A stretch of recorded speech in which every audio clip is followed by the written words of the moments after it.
The following episode of Matters of Decorum may contain topics that some viewers may find objectionable or even distressing. We will be discussing issues of consent and the depiction of sexual violence in video games. If these topics may or will distress you, I encourage you to not view this episode. Your discretion is advised and encouraged. Hello, welcome to Matters of Decorum. I'm Scott Corum. This is what matters to me. That disclaimer at the top of this episode. If you count the amount of time that's going to take me to edit in the title cards with that disclaimer on it, is going to take me all about 5 minutes. That's all it takes. That's all it takes.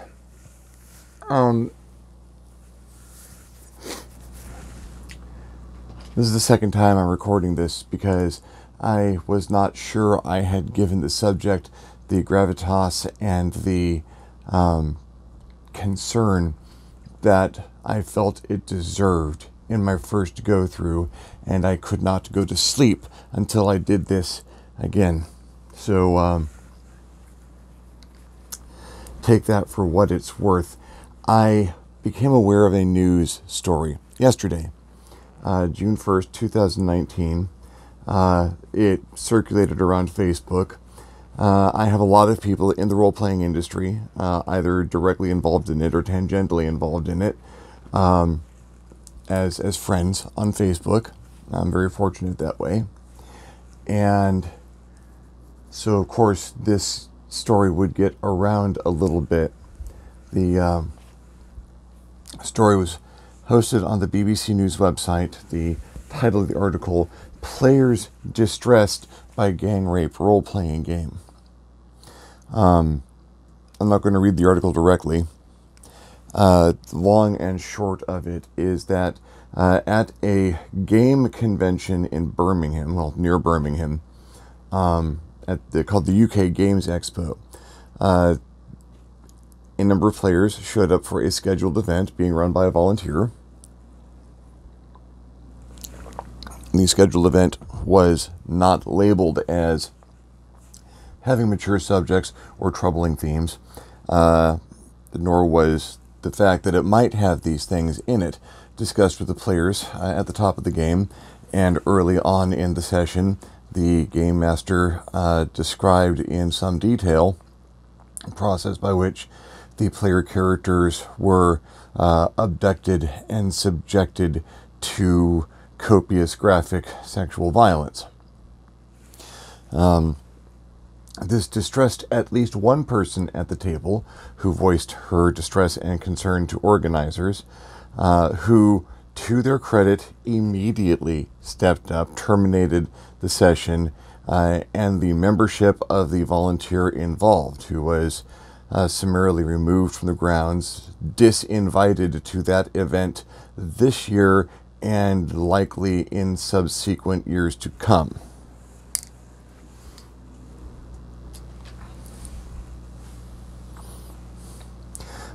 The organizers of the convention have profusely apologized for this occurring.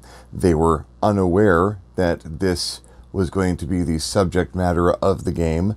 Had it been presented to them as such, when the gentleman involved, I'll use the word gentleman sparingly, giving the benefit of the doubt, presented the game that he wanted to run, had this information been a part of it, they would certainly not have allowed it to happen. It is contrary to the guidelines of that convention and the convention's new anti-harassment policies. The convention is going so far as to offer to get counseling assistance for those people involved. Most of these people were minors.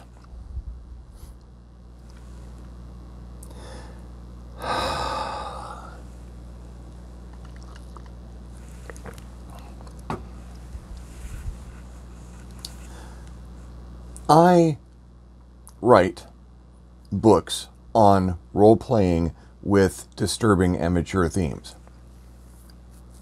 I write books with disturbing and mature themes in them, which to role-play or simply to read and contemplate. Disturbing and mature themes have been a part of literature for as long as we have had literature. They are a perfectly viable tool for storytelling. That being said, in every book that I have ever written which contains these themes, there are copious, if not exhaustive, warnings about the nature of the content that is contained therein, and a suggestion that if you are sensitive to this material, you should not read it. I rely on the filters at the third-party sales point that I use and distributor, Drive-Thru RPG. They have an adult filter, and they enforce that. They use verification processes to make sure that if someone is looking at, much less buying, adult products, they have the they are of the age of majority and are legally allowed to make those decisions for themselves in the municipality where they live. I would have it no other way. If that were not available, I would have to do a lot of self-policing, and I prefer not having to. But I do insist that there is policing of some sort.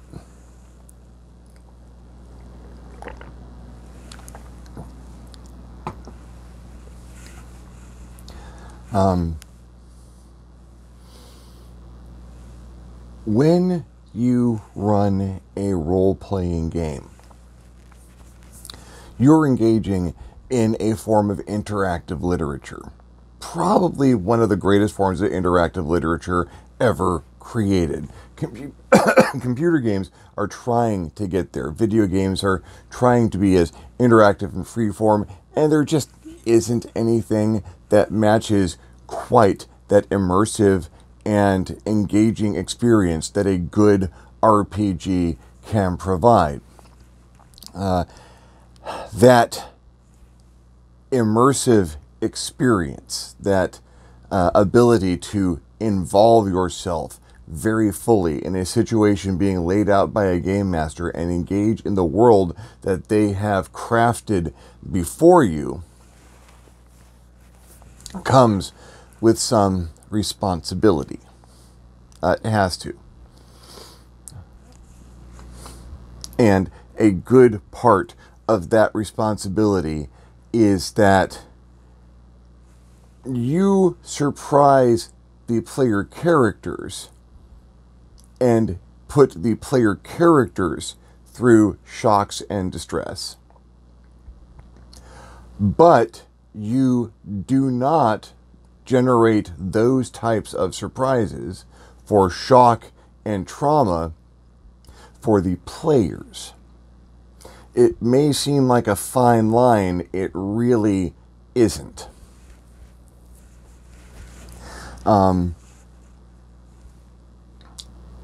The simplest way to avoid offending or distressing or even traumatizing people in a game that you are running is to address what topics you would like to bring up right at the front. Session 0. I've discussed the Session 0 before. The session before you actually start role-playing, where you finish character creation and talk about how all the characters get together, learn things about the world, start the story building, and discuss what mechanics you're going to be employing as this game goes along during that session and early in that session. Perhaps even before, when the game master is first addressing the topics that they would like to cover. What we're going to be doing in this game, why we would want to play it. There are topics that I might want to bring up in this that are a little on the edge. Does anyone have a problem with this, or this, or this? This might happen to your characters. This might happen. It's not a guaranteed thing, but the threat of it's going to be there. So just so you know, is that okay? Because if it's not, we can work around that. That is an essential part of using this kind of material. That from the beginning, you label it. Because those people are putting their brains in your hands. They're opening up their senses and opening up their imaginations and allowing themselves to feel things through their player characters.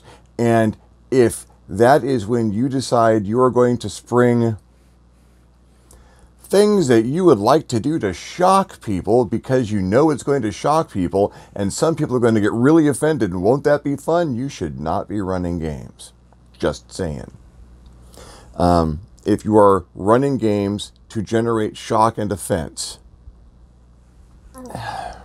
you know, at your home game, if you've got a group of people who enjoy that, who you know are okay with that, all right. It's not my style of play. I can see it being someone's style of play. Sure.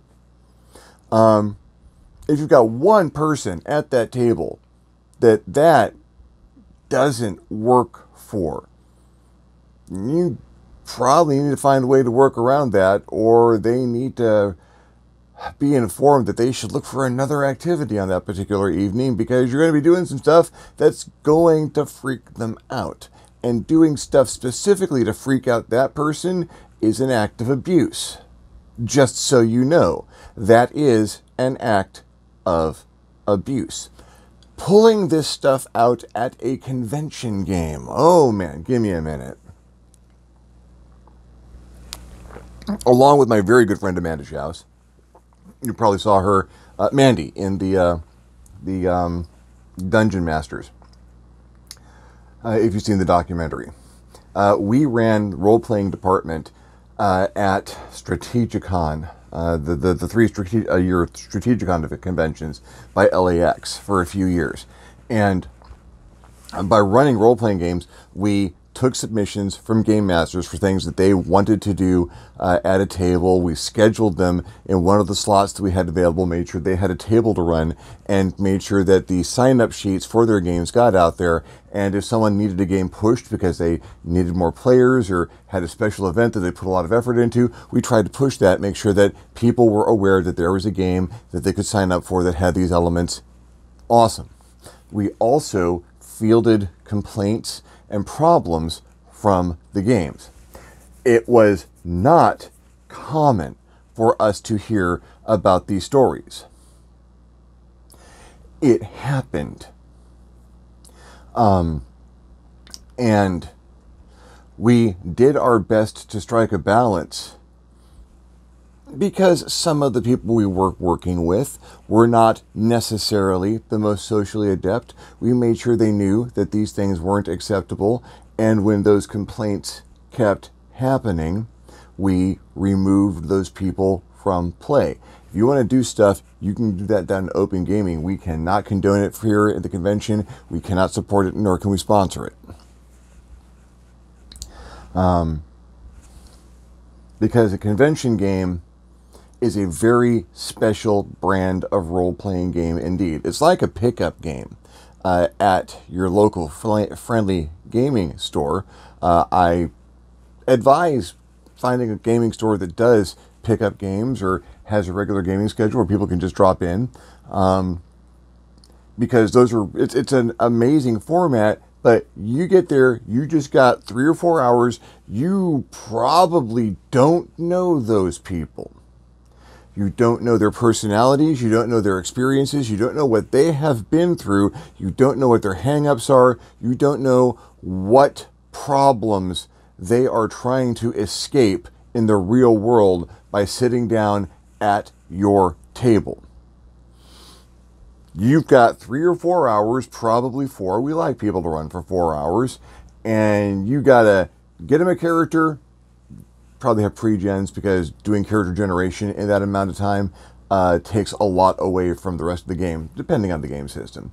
You got to put a character in their hand, just explain the scenario, give them some time to run around with the system, do some stuff, have an adventure, beat up the bad guys or not, lather, rinse, repeat, done. 4 hours. It can be a very rushed session. It can be nice and casual, depending on the experience of the game master and the kind of pacing that they want. And 4-hour sessions,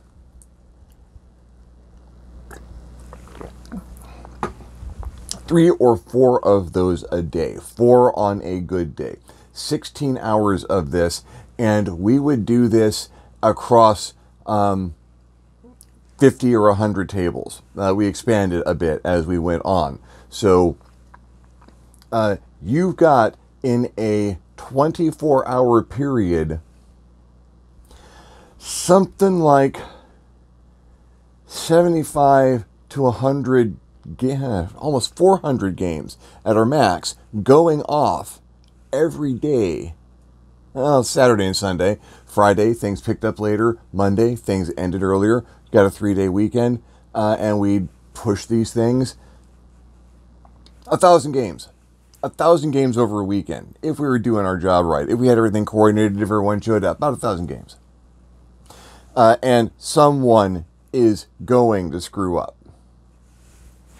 And you account for that. We had people that were core to it. We had organizations that that policed themselves. The RPGA was just a joy to work with. And dates the event now, doesn't it? But we tried to keep on top of that as best we could. This was... Now, role-playing games have been with us for quite some time. This was the late 90s, early 2000s mostly, and up to 2009 or so, I believe. And we could understand if someone didn't know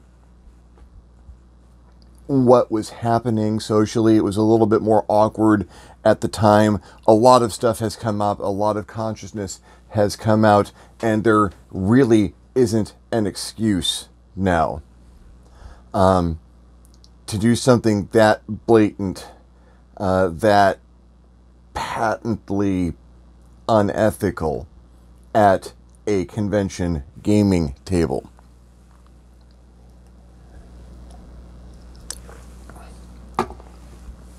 You run something past the convention organizers. Say, I've got a midnight game. No kids allowed. No one under 18. It's going to have some adult subjects in it. It's going to have this. We can post this disclaimer. And if folks want to get involved in that, what do you think? And some conventions will go for it. Some conventions won't. It's like, sorry, that's not going to go by our guidelines. You can run that in open gaming, or you can do that privately. They're just, make sure that no one gets bent out of shape, because that is we're talking about a situation where people can get bent out of shape, and that seems like a very light way to talk about it as a colloquialism. What we're talking about flat out is abuse and trauma. People get a little bit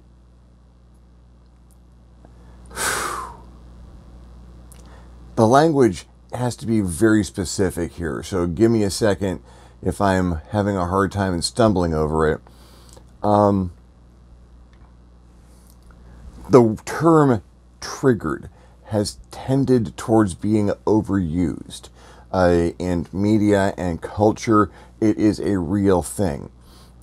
People have trauma. They have things that have hurt them on a deep psychological and emotional level. And they have every right to be able to avoid exposing themselves to things which trigger the associations they cannot escape from their pain in their past.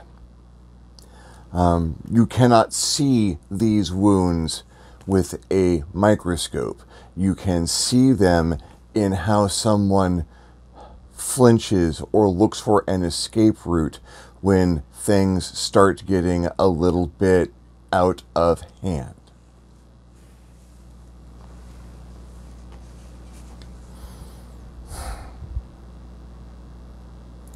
I have done my best to avoid doing this in games. And I like me some mature subjects, but I make sure that the people at my table know that's what we're going to be talking about.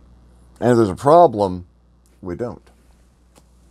I have been the player in a game where the game master enjoyed inflicting things on the player characters that were disturbing, which were personally disturbing to me.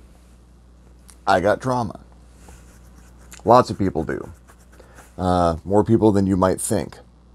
And upon being informed that this was distressing to me, I was informed we simply had to stick it out and stick with it and get through the situation and go back to how the game was before this, and that it took me years to realize that constituted abuse. Those were decisions being made by someone who wanted to inflict these things on the people at their table. It cost me that friendship. It certainly cost me that person as a partner in any game, whether running for them, with them, playing with them, or running for them. I just, no. Because the trust that is necessary in the relationship between a player and a game master was never going to be there again.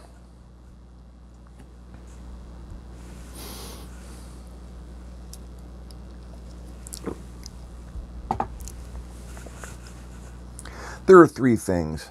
There are a lot of things necessary to be a game master, and there's a lot of things necessary for that particular relationship to operate. There are three things in particular. If these things sound familiar to you, then you may have some of the same experiences, knowledge, and perhaps even some of the kinks that I have.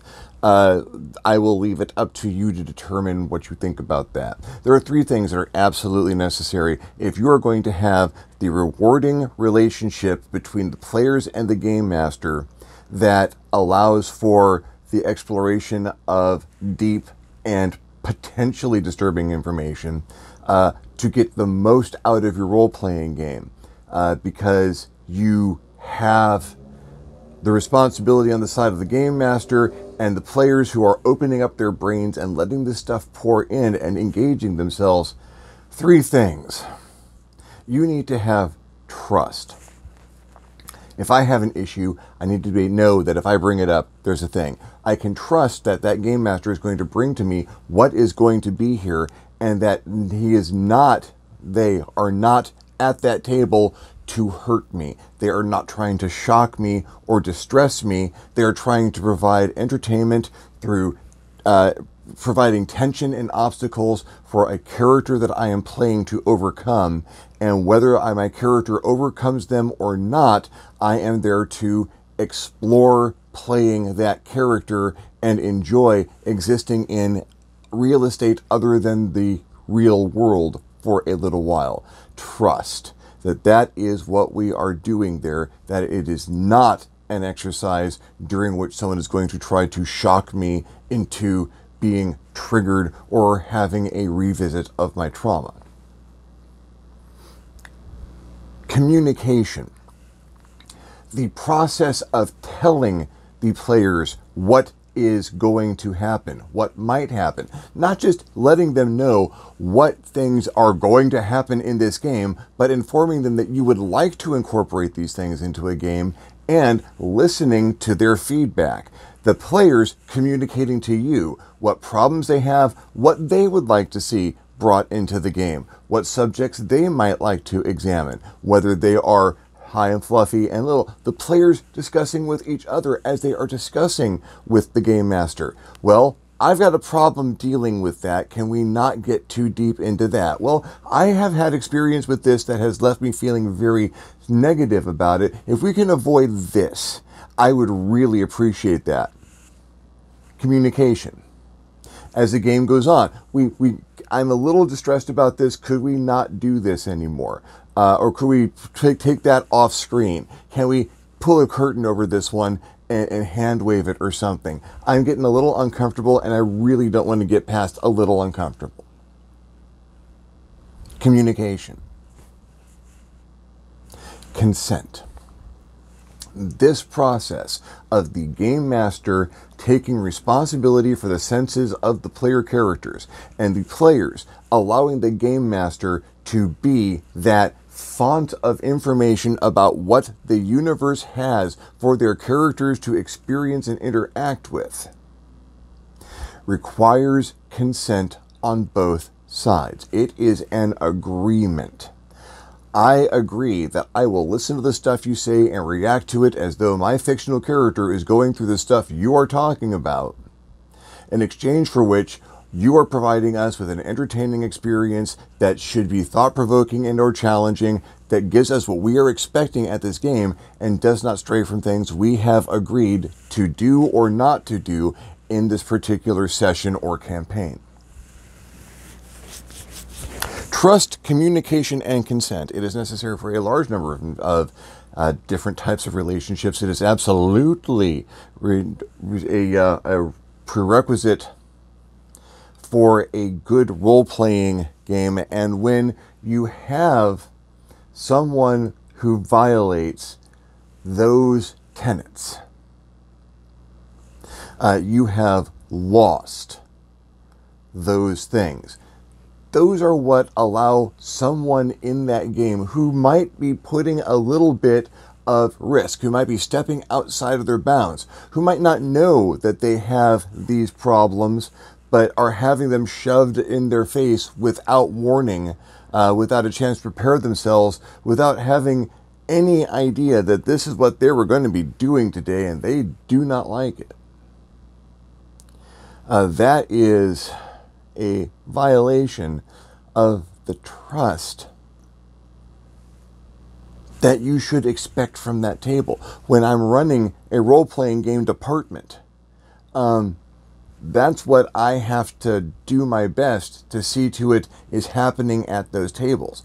I get people coming in, I'm not having fun, that was really freaky, I don't feel good about this, can you talk to this guy about it because I think he's got a problem. That's what I'm dealing with. That is a person who was unable to retain the trust of the people at his table for some reason. I got to go deal with that. I deal with that at my table. And I'll tell you something, people that I game with at this point in my life, I have a tremendous amount of trust in. Both when I am a player at their table and they are GMing, and when I am a GM at the table and they are playing. I have, in the past, had players who wanted to introduce things into the game I was not comfortable with, for one reason or another.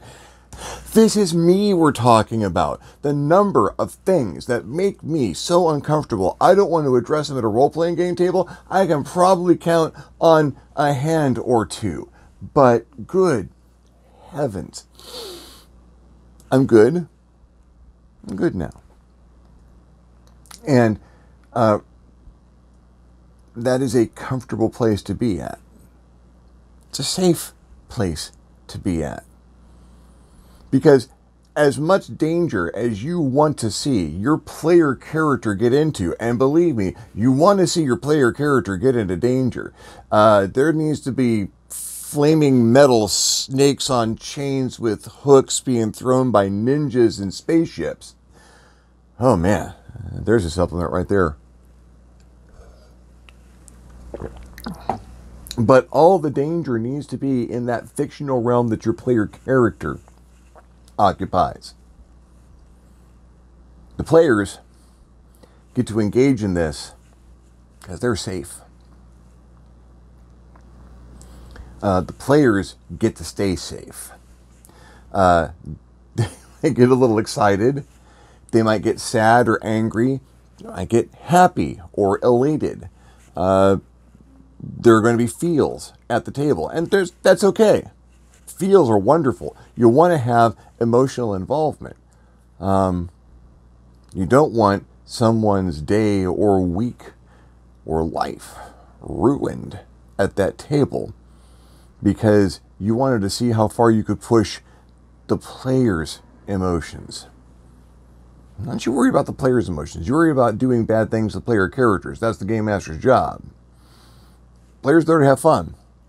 You're there to have fun, and that's how you do it. Again, kudos to the convention in near Birmingham for taking care of the situation as quickly as they could and offering as much help as they possibly could in this particular situation. That's how I would like to see anyone handle this.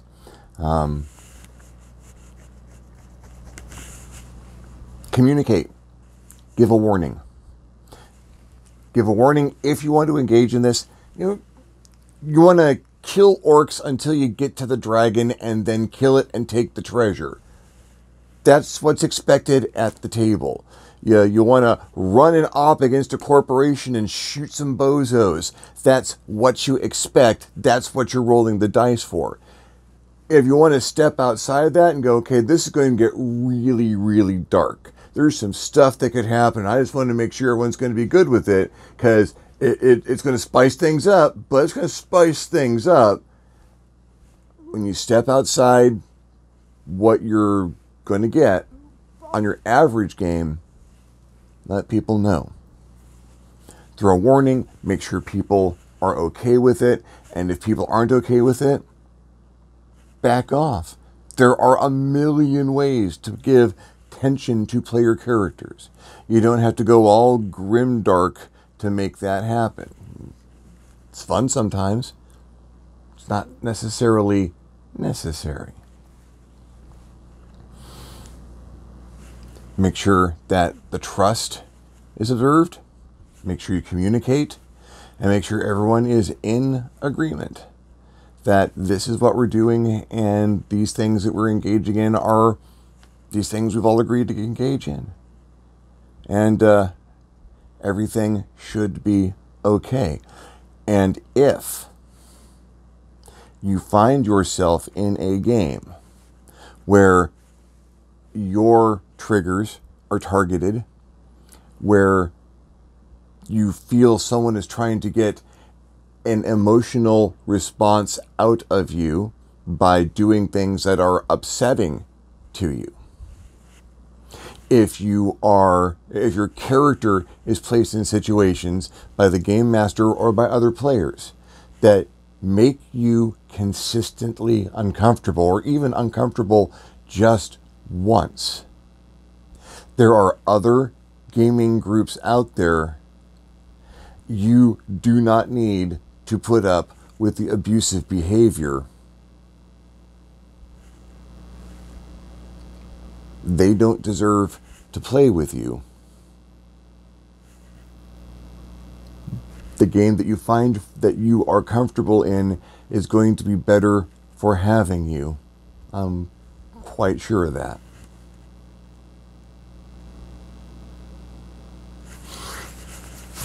It took a little longer to put my thoughts together than I wanted, but I think I got it out. I don't like to have them this serious all the time, but I do talk about the industry and I talk about the process of role-playing games, and this kind of walked across my grave in a couple of different directions, so I had to address it, and I had to do so with some seriousness. So I hope this is okay. If you liked the video, give me a thumbs up. If you didn't like the video, give me a thumbs down. Feedback is feedback. If you have your own thoughts on the matter, practices that you'd like to do, things that you'd like to deal with or not deal with, and ways that you like to address those happening in your games, leave me a comment. If you like this format, if you like the subject matter, things that you'd like to hear me talk about, subjects you'd like to hear me cover, leave me a comment. I will love getting your comment. You will love leaving me one. If you haven't subscribed to my channel yet, why not? My channel is awesome. Go ahead and hit the subscribe button. If you do, tag the little notification bell next to the subscribe button so you're actually alerted when my videos become available. If you'd like to help me out in a slightly more substantial manner, okay, it's not slight, it is actually very substantial, I invite you to hit me at my Patreon page, www.patreon.com/ScottCorum, and consider donating. Absolutely anything helps and allows me to maintain the channel and make my videos better as time goes on. In the meantime, thank you very much for watching. I might do some more serious ones. Felt good to get this out. I am Scott Corum. This is what has mattered to me, and I will see you next time on the next Matters of Decorum.